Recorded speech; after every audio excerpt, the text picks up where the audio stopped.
حضرت عبداللہ بن حذافہ جہاد کر رہے تھے، روم کے عیسائیوں نے گرفتار کر لیا، 1000 آدمی نے مل کے پکڑا، گرفتار نہیں ہوتے تھے صحابی، 1000 آدمی نے گھیرا ڈالا، گرفتار کر کے لے گئے، اور جب بادشاہ کے سامنے گئے تو وزیر کہنے لگا بادشاہ بندہ بڑے کام کا ہے، اگر ہمارے قابو آ گیا تو فائدہ دے گا، صحابی ہیں حضرت عبداللہ بن حذافہ، حضرت فاروق اعظم کا زمانہ ہے، اگر قابو آ گیا تو فائدہ دے گا۔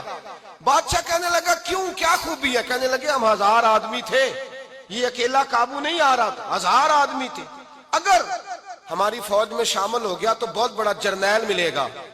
بادشاہ کہنے لگا کوئی مسئلہ نہیں، 2-3 چیزیں ہوتی ہیں بندے کو خریدنے کے لیے، خرید لیتے ہیں۔ بادشاہ کہنے لگا عبداللہ جتنی دولت تجھے چاہیے میں تجھے دے دیتا ہوں، میرے لشکر میں آ جا، معاذ اللہ اسلام چھوڑ دے۔ حضرت عبداللہ بن حذافہ کیا فرماتے ہیں بڑا تو بیوقوف ہے، میں نے دولت کمانی ہوتی تو مدینے میں بیٹھ کے تجارت کرتا، میں دولت کمانے نہیں نکلا، میں تو رسول اللہ کی رضا کمانے کے لیے نکلا ہوا ہوں۔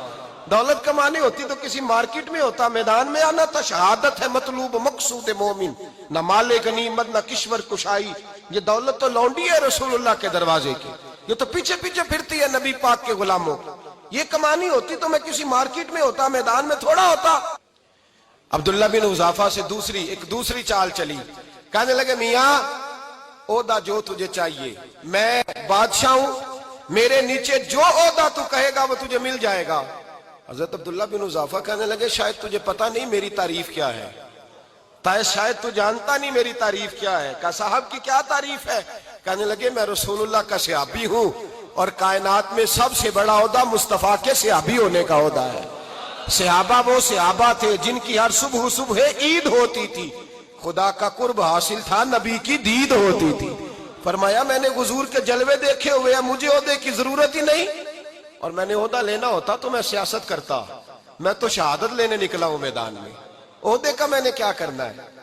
اب بادشاہ کہنے لگا اسے قتل کر دو، وزیر کہنے لگا نہیں ایک بات اور ہے، مجھے ایک چال اور چلنے دو۔ کہا وہ کیا؟ کہنے لگے میری بیٹی بڑی خوبصورت ہے، مجھے موقع دو اپنی ہی بیٹی کو سجا بنا کے، وہ جوان جس کی جوانی اتنی بڑی ہے کہ 1000 آدمی مقابلے میں کھڑا نہیں ہوتا، اس جوان کے کمرے میں رات کی تنہائی میں بنا سوار کے بی بی کو بھیجا۔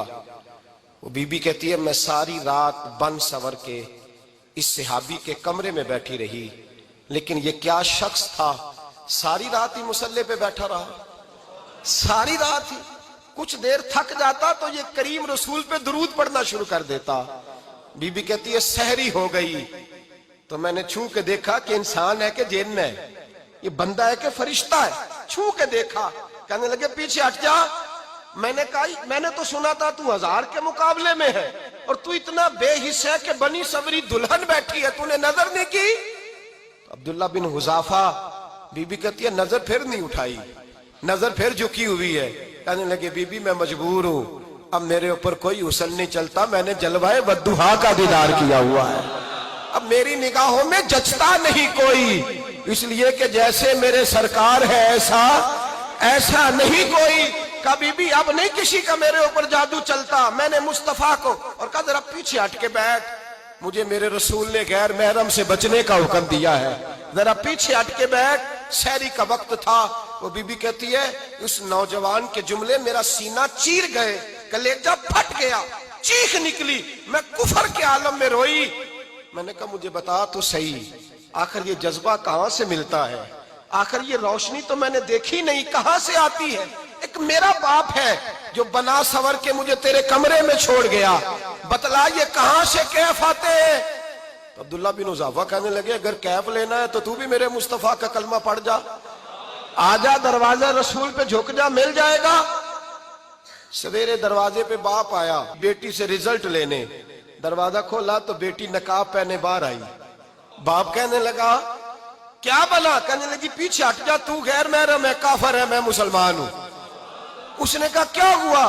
کہنے لگی تیرے جیسے کو باپ کہوں، تیرے جیسے کو جو مجھے استعمال کر رہا تھا، میں تجھے باپ نہیں مانتی، میں اب رسول والی ہو گئی ہوں، میں حضرت فاطمہ کی کنیزہ ہو گئی ہوں، میں اب نبی کریم کی خادمہ ہوں، خبردار میرے قریب نہ آنا۔ یہ دعو بھی ناکام ہوا۔ اب حضرت عبداللہ بن حذافہ کے سامنے موت کھڑی کی، ایک کڑا میں تیل گرم کیا، کہنے لگے تجھے اس میں جلایا جائے گا۔ حضرت عبداللہ بن حذافہ رضی اللہ تعالیٰ عنہ جب جلنے کے قریب ہوئے تو رونے لگے۔ روم کا بادشاہ کہنے لگا شاید ڈر گیا ہے، کہنے لگے اب سمجھ آئی ہے، اب تجھے پتا چلا ہے، چلا آ جا۔ حضرت عبداللہ بن حذافہ کہنے لگے تو کافر ہے، تیری کافروں والی سوچ ہے، اس لیے نہیں رویا کہ موت سے ڈر گیا ہوں، میں تو اس لیے رویا ہوں کہ ایک جان ہے، وہ نبی پاک پہ قربان ہو رہی ہے، کاش رب مجھے 1000 جان دیتا، میں ساری مصطفیٰ پہ قربان کر دیتا۔ فاضل بریلوی فرماتے ہیں کروں تیرے نام پہ جاں فدا، نہ بس ایک جاں 2 جہاں فدا، اور میرا 2 جہاں سے بھی نہیں جی بھرا، میں کروں کیا کہ کروڑوں جہاں نہیں۔ اور میاں صاحب فرماتے ہیں وہ کچا رنگ للاری والا جیڑا چڑھدا لیندا رہندا، اے عشق تیرے دا رنگ محمد چڑھ جائے پھر نہیں لیندا۔